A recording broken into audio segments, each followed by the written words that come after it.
पुराणमित्येव न साधुमन्यम। Old is not necessarily हमेशा gold होता है। विश्व भर में जो भी है इन्वेस्टर्स, उनको भारत में कैसे लाया जाए, क्योंकि भारत भी एक ग्लोबलाइज्ड और the whole world has come together कि आज कोई जरूरी नहीं है कि आप कहाँ बेस्ड हैं। और ये एक्सपेरिमेंट सरकार गिफ्ट सिटी में कर भी रही है और आप भी हैं वहां पे।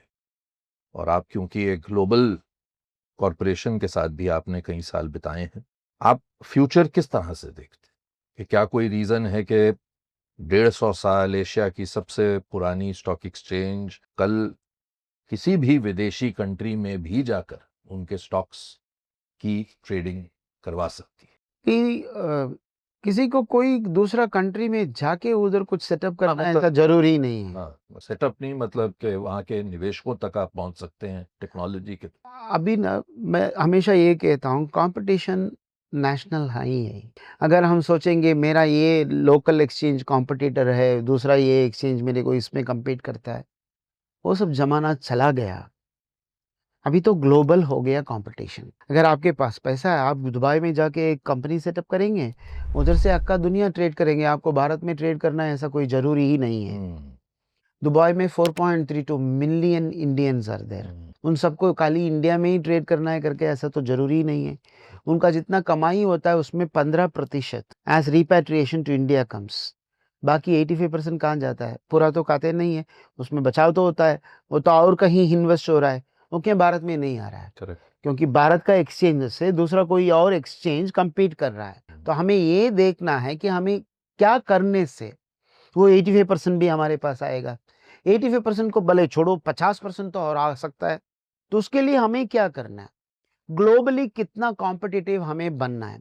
तो इसीलिए हमने ये चुना है, हमारा tagline for this years and following years strategy, customer delight, प्रसन्नित ग्राहक, यही हम बोलते हैं। तो कहीं भी हो आप, विदेश में हाँ, भी। ग्राहक तो कोई भी हो सकता है, पूरा दुनिया से कोई भी आपके यहाँ आके आज भी ट्रेड कर सकता है through FPI route and FDI route. FDI route से आपके कंपनी में इधर निवेश करता है, बाद में वो ट्रेडिंग होता है, ओएफएस होता है, वगैरह वगैरह। सो प्रसन्नित ग्राहक आप कैसा कर सकते हो? जब आप ये कहते हो कि आपका ग्राहक प्रसन्नित होना चाहिए, ग्राहक कौन है ये सवाल पैदा होता है। ग्राहक खाली आपका ब्रोकर नहीं है, ब्रोकर का इन्वेस्टर भी आप ही का ग्राहक, आपका रेगुलेटर भी आपका ग्राहक है। एक तरह से देखा जाए तो वो भी स्टेक होल्डर है, वो भी प्रसन्नित होना चाहिए। आपका बोर्ड आपका ग्राहक है, वो भी प्रसन्नित होना चाहिए। आपका एम्प्लॉइज प्रसन्नित होना चाहिए।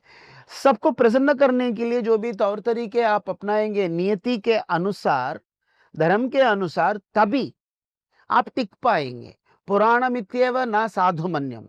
ओल्ड इज नॉट नेसेसरीली हमेशा गोल्ड होता है।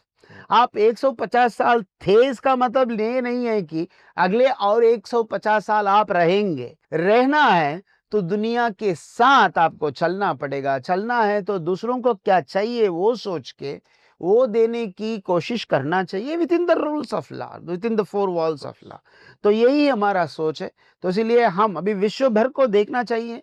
विश्व भर में जो भी है इन्वेस्टर्स, उनको भारत में कैसे लाया जाए। भारत में जो निवासी है उसको अगर बाहर के कोई प्रोडक्ट में ट्रेड करना है तो उसका कैसा हम सुविधा करा के देंगे, ताकि वो ट्रेडिंग भी हमारे थ्रू ही होता है, उसमें भी हम शामिल हैं। तो यही हम सोच रहे हैं, यही सोचना भी चाहिए।